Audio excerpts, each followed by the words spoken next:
Kita semua pasti udah nggak asing lagi sama yang namanya IQ kan? Tapi, pernah kepikiran nggak sih kalau ada jenis kecerdasan lain yang perannya mungkin jauh lebih besar dalam menentukan kesuksesan hidup kita? Nah, itulah yang akan kita bedah bareng-bareng hari ini. Kecerdasan emosional, atau yang sering kita sebut EQ. Oke, kita mulai dari pertanyaan yang paling mendasar. Kenapa ya orang yang IQ-nya tinggi itu belum tentu dijamin sukses? Kita semua pasti punya teman atau kenalan yang pinternya minta ampun di sekolah, tapi kok kayaknya susah banget bergaul, sering gonta-ganti kerjaan, atau gampang banget stres. Kira-kira kepingan apa yang hilang ya? Nah, jawabannya ada di sini. Para ahli sering banget ngebedain antara IQ dan EQ. Gampangnya gini, IQ tuh kecerdasan buku kita, kemampuan otak kiri yang isinya analisis, logika, pokoknya yang lurus-lurus. Di sisi lain ada EQ, kecerdasan hidup. Ini ranahnya otak kanan, yang ngurusin kesadaran diri, empati, dan cara kita berinteraksi sama orang lain. Dua-duanya ini saling melengkapi buat jadi pribadi yang utuh. Jadi kenapa sih kecerdasan hidup ini penting banget? Yuk kita lihat apa aja manfaatnya kalau kita punya EQ yang tinggi di kehidupan sehari-hari. Yang paling keren dari semua ini adalah gimana setiap manfaat ini tuh saling nyambung satu sama lain. Coba deh bayangin, waktu kamu bisa ngelola stres dengan baik, kamu jadi nggak gampang emosi kan? Otomatis, hubungan sama keluarga dan teman kerja jadi lebih adem. Nah, dengan pikiran yang tenang dan hubungan yang positif, fokus kerja atau belajar jadi lebih tajam, dan ujung-ujungnya kinerja kita jadi lebih bagus. Intinya, EQ itu membangun fondasi buat hidup yang lebih seimbang dan sukses. Oke, kita udah lihat kenapa EQ itu krusial. Sekarang, mari kita gali lebih dalam lagi. Sebenarnya apa sih yang dimaksud dengan kecerdasan emosional itu? Ini dia definisi intinya. Kemampuan untuk mengenali, memahami, mengelola, dan secara efektif menggunakan emosi diri sendiri dan juga emosi orang lain. Coba deh perhatiin kata-kata kuncinya. Ini tuh sebuah keterampilan aktif ya, bukan sesuatu yang pasif. Daniel Goleman, salah satu tokoh yang bikin konsep EQ ini ngetop, ngejelasinnya enak banget. Kutipan ini nunjukin kalau EQ itu kayak dua sisi mata uang, satu sisi buat ngelola dunia emosi di dalam diri kita, dan sisi lainnya buat ngelola interaksi kita dengan orang lain. Nah, ini yang jadi dasar kerangka kerjanya. Biar konsep yang kelihatannya rumit ini jadi lebih gampang dicerna, Goleman ngebaginya jadi 5 pilar utama. Yuk kita lihat satu persatu. Pilar pertama, dan ini fondasinya banget, adalah kesadaran diri. Contohnya gini deh. Kamu sadar kalau rasa gugup sebelum presentasi itu sebenarnya bukan karena takut sama audiens, tapi karena kamu ngerasa kurang persiapan. Kesadaran ini bikin kamu bisa ngambil tindakan yang tepat.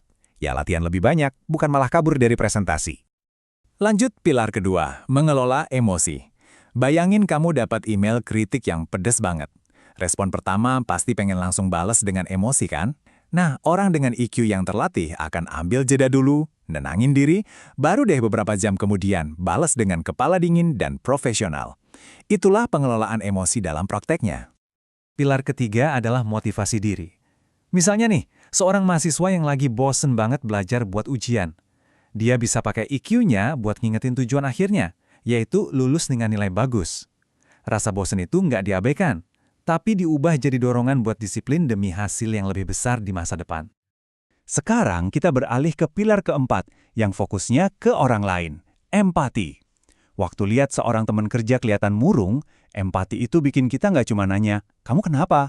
Tapi mungkin lebih ke, kamu kelihatan lagi banyak pikiran hari ini, kalau butuh teman ngobrol, aku di sini ya.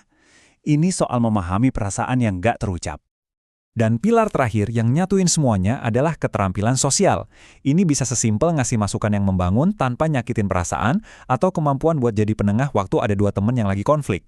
Ini adalah seni menggunakan pemahaman emosi untuk membangun jembatan, bukan tembok. Oke, itu tadi kan teorinya. Tapi, gimana cara kita ngenalin kecerdasan emosional dalam perilaku sehari-hari? Yuk kita bandingin langsung. Wah, bedanya kelihatan jelas banget ya. Seseorang dengan EQ tinggi itu biasanya sabar dan bisa nyampein keinginannya dengan tegas tapi tetap sopan, sementara yang EQ-nya rendah mungkin cenderung mendominasi obrolan tanpa ngasih kesempatan orang lain. EQ tinggi itu kelihatan dari rasa empati dan optimisme, sementara EQ rendah bisa muncul dalam bentuk suka ngejek atau sinis. Ini benar-benar cerminan nyata dari keterampilan yang barusan kita bahas. Nah, ini dia kabar baiknya. Beda sama IQ yang katanya cenderung stabil, EQ itu bisa banget dilatih. Anggap aja ini kayak otot yang bisa kita bangun dengan latihan yang konsisten. Terus gimana caranya? Ada 4 langkah praktis. Perjalanan ini dimulai dari dalam diri kita dulu. Sadari perasaan sendiri dan latih empati dengan benar-benar dengerin orang lain. Lalu bawa keluar, komunikasikan niat dan perasaanmu dengan jelas. Langkah ketiga adalah soal keseimbangan. Pakai logika bareng emosi buat ambil keputusan yang bijak. Dan yang terakhir, perkuat diri. Bangun ketahanan mental buat menghadapi tantangan hidup. Dan yang bikin saya takjub adalah pemikiran kalau pengembangan EQ ini bisa dimulai sejak dini banget. Aktivitas kayak menari, dengerin cerita, atau main musik, itu ternyata bukan cuma buat seneng-seneng. Ini adalah alat yang ampuh banget buat anak-anak belajar ngenalin, ngekspresiin, dan ngelola emosi mereka dengan cara yang sehat dan kreatif. Jadi apa ini dari semua ini? Ini membawa kita ke kesimpulan yang menurut saya paling memberdayakan tentang kecerdasan emosional. Poin paling penting yang harus kita ingat adalah ini. Kecerdasan emosional itu bukan takdir. Ini bukan sesuatu yang kamu punya atau tidak punya. Ini adalah sebuah keterampilan. Dan sama kayak keterampilan lainnya, kita bisa terus belajar, melatih, dan mengembangkannya seumur hidup kita. Sebagai penutup, saya mau ninggalin satu pertanyaan untuk direnungkan. Dari semua yang kita bahas tadi, kira-kira satu keterampilan emosional apa, entah itu dengerin orang lebih baik, lebih sadar sama perasaan sendiri, atau nunjukin empati, yang mau kamu coba latih di minggu ini?